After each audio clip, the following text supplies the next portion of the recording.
एक समय की बात है। एक गुरु और एक शिष्य एक गांव से गुजर रहे थे। काफ़ी देर चलने के बाद उनको प्यास लगने लगी थी, तो वो एक खेत के पास पहुंचे। खेत बहुत बड़ा और उपजाऊ था, लेकिन उस खेत को देखकर लगता था कि उसका मालिक उस खेत पर ज़्यादा ध्यान नहीं दे रहा था। वहाँ पर एक झोपड़ी थी।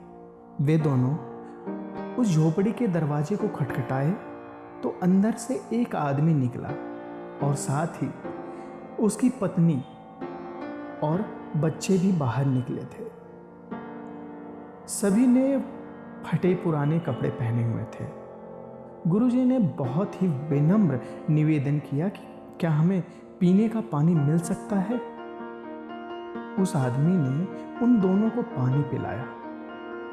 पानी पीने के बाद गुरु बोले, आपका खेत बहुत बड़ा है, लेकिन इसमें कोई फल नहीं उगाई है, तो आप लोग अपना गुजारा कैसे चलाते हैं। आदमी बोला, गुरुजी हमारे पास एक भैंस है जो बहुत सारा दूध देती है और उसमें से कुछ दूध बेचकर हम गुजारा कर लेते हैं और बाकी बचे दूध का हम सेवन करके गुजारा कर लेते हैं। शाम होने को आई और देर काफ़ी हो चुकी थी, तो गुरु ने शिष्य से कहा कि आज की रात हम लोग यहीं पर बिताएंगे और सुबह जल्दी यहाँ से प्रस्थान करेंगे।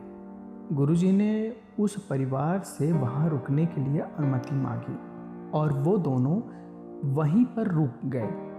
आधी रात को गुरु ने शिष्य को जगाया और बोले, चलो हमें इसी वक्त यहाँ से आगे के लिए निकलना है और साथ ही इस परिवार की भैंस को साथ लेकर कहीं जंगल में छोड़ देते हैं। शिष्य को अपने गुरु की बात का आश्चर्य हुआ, क्योंकि जिस गुरु ने उसको सही मार्ग पर चलना सिखाया था, आज वो ही गुरु किसी के साथ बुरा करने को बोल रहे थे।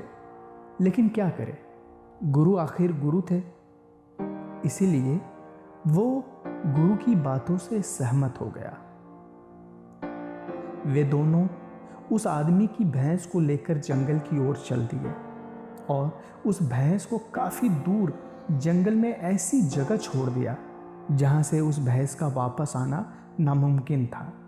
इस घटना के बाद शिष्य का मन बेचैन सा रहने लगा और लगभग 10-11 वर्ष बाद जब वह बड़ा गुरु बन गया, तो उसने सोचा क्यों ना उस आदमी से मिला जाए और उसकी कुछ आर्थिक मदद की जाए, जिससे कि उस दिन की गई गलती को सुधारा जा सके।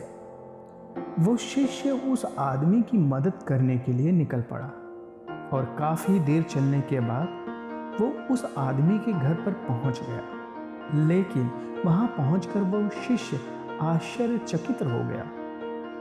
वहां उसने बहुत हरियाली देखी, जहां बड़े बड़े फलों के पेड़ लगे हुए थे और एक अच्छा सा बड़ा सा घर बना हुआ था। तो उस शिष्य ने सोचा, लगता है वह परिवार उस भैंस के चले जाने के बाद सब कुछ बेच बाच कर चला गया। शिष्य यह सोचकर जाने लगा, तभी उसने उस आदमी को देखा। बोला, शायद आप मुझे नहीं जानते हैं, लेकिन मैं आपको जानता हूँ। यहाँ पर कई साल पहले मैं अपने गुरु के साथ आया था। उस आदमी ने मायूसी के साथ बोला, हाँ जी, कैसे भूल सकता हूँ उस दिन को। आप बिना बताए ही यहाँ से चले गए थे और साथ ही उस दिन हमारी भैंस भी न जाने कहाँ चली गई और आज तक वापस नहीं आई। काफ़ी दिनों तक हम इसी बात को लेकर परेशान रहने लगे और समझ में नहीं आ रहा था कि क्या करना चाहिए, लेकिन जीने के लिए कुछ ना कुछ काम तो करना ही था।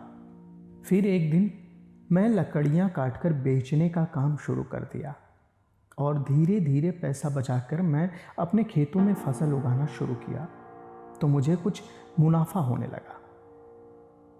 मैंने उस मुनाफे से फलों के पेड़ लगा दिए, जिससे मुझे बहुत ज़्यादा मुनाफा होने लगा और मेरा यह काम बहुत अच्छा चल निकला। अभी मैं आसपास के गांव में बड़े से बड़ा व्यापारी हूँ। आगे वह आदमी बोला, अगर उस दिन मेरी भैंस गई नहीं होती तो शायद यह सब कुछ आज मेरे साथ नहीं होता। उसी के साथ मैं कोई और काम नहीं करना चाहता था। जब वो भैंस चली गई तभी मैंने कुछ नया काम करने के लिए सोचा और आज उसका नतीजा मेरे सामने है। यह सुनकर वो शिष्य बोला, लेकिन यह सब तो आप पहले भी कर सकते थे। आदमी ने कहा, हाँ बिल्कुल कर सकता था, लेकिन उस समय मेरा काम बिना मेहनत किए चल रहा था और मुझे कभी लगा ही नहीं कि मैं यह काम करने के लिए सक्षम भी हूँ। इसलिए मैंने कभी कुछ अलग करने की कोशिश ही नहीं की। लेकिन जब मेरे पास कोई और चारा नहीं था तो मुझे लगा कि मुझे कोई दूसरा काम शुरू करना चाहिए, जिससे कि मैं अपने परिवार का अच्छे से पालन पोषण कर सकूं। तब मैंने अपने मन में ठान लिया कि अब तो कुछ करना ही है और जो भी करूँगा पूरी मेहनत और ईमानदारी के साथ करूँगा। इसी तरह आज मैं सफलता के इस मुकाम पर पहुँचा हूँ। नमस्कार दोस्तों, कहीं आपकी ज़िंदगी में इस भैंस की तरह कोई रुकावट तो नहीं है जो आपको एक अच्छी ज़िंदगी जीने से रोक रही है?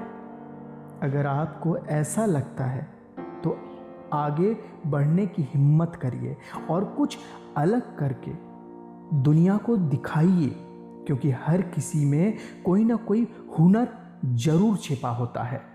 बस ज़रूरत है तो अपने हुनर को बाहर निकालने की।